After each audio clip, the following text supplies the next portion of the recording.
Managing your warehouse and inventory better. Joining us today to speak about that, Stan McLean, Vice President, System Sales and Implementation at Intek. Stan, good to see you. Welcome. Thank you. Glad to be here.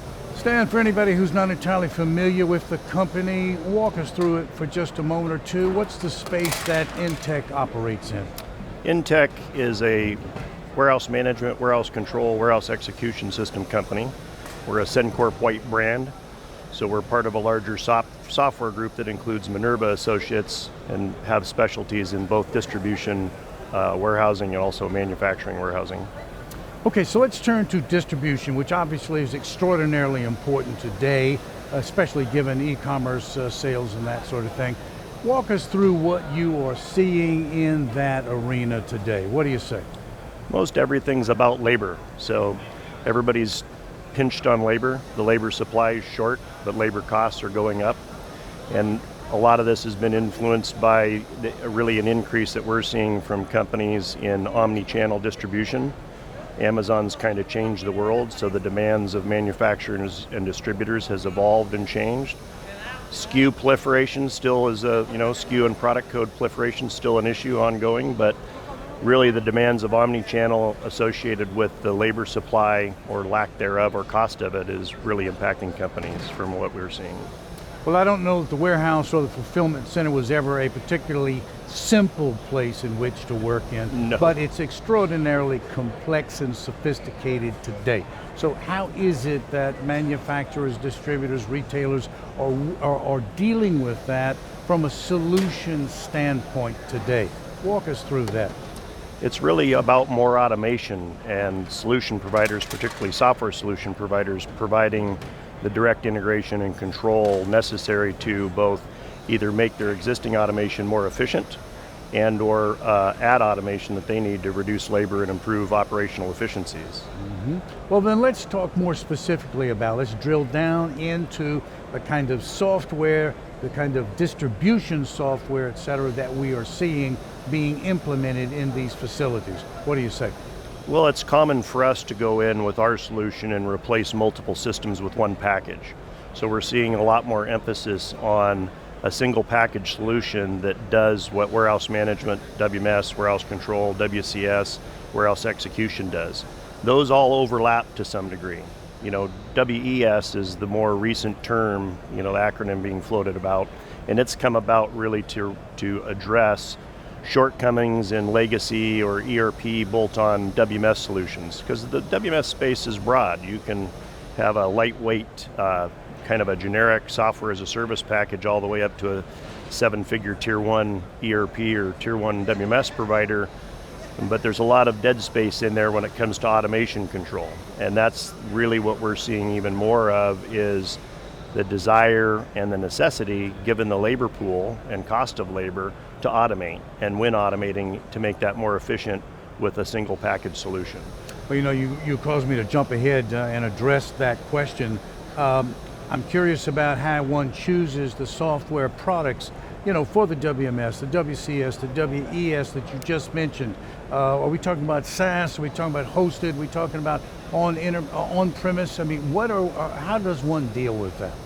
They really need to get into the details. A really good demarcation point that we're aware of is the difference between WMS, WCS, WES in a manufacturing environment versus a distribution environment.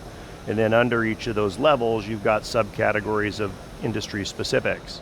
So you might be medical devices, medical supplies, pharmaceutical, aerospace, retail, apparel. We play in all those spaces, but the solution set that you're addressing the space with has to address the needs, the industry needs that particular company is involved in.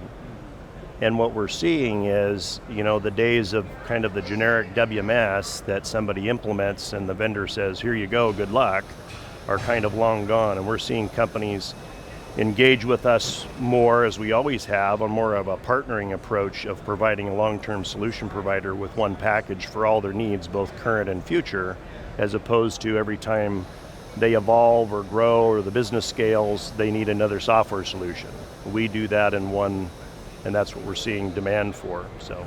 But again, it's clear that we are talking about a sophisticated and complex environment there that one has got to deal with, which leads me to this question. You make a compelling argument that we need to implement the right kind of technology to meet these demands. The question is, what's that going to cost me? If I'm not the one that makes that investment decision, clearly the person in the enterprise who does is going to want to know, what's the payback, what's the ROI, when is that going to be? So what would you tell that person? Walk that person through that question. Typical efficiencies that we're seeing with our solutions are 20 to 25% or more. So that's generally tied directly to labor reductions through increased productivity, while at the same time driving extreme accuracies in the operation. But to achieve that, you have to really engage with the customer, understand their business, bring best practices to the table, and we have literally hundreds of configurations that we deploy and use to tailor a solution to a given customer, matching up with best practices within their industry that we've used before. You have to get to that level of detail to really help them improve, where there's some software solutions that the customer has to adapt to how it works, and they can't really address their business processes, or worst case, where their business processes are broken and they need to adopt a best practice, they're forced down a path that's less than optimal.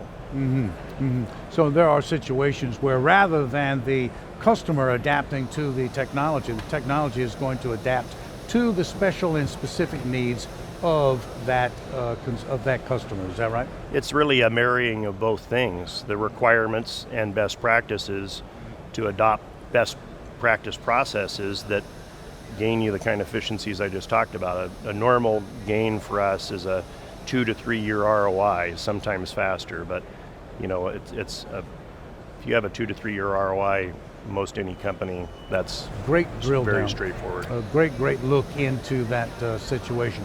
Stan, I appreciate you finding the time here at the conference. You're quite busy, I know, but you found time to speak with us. Thank you very much. Yeah, thank you for having me.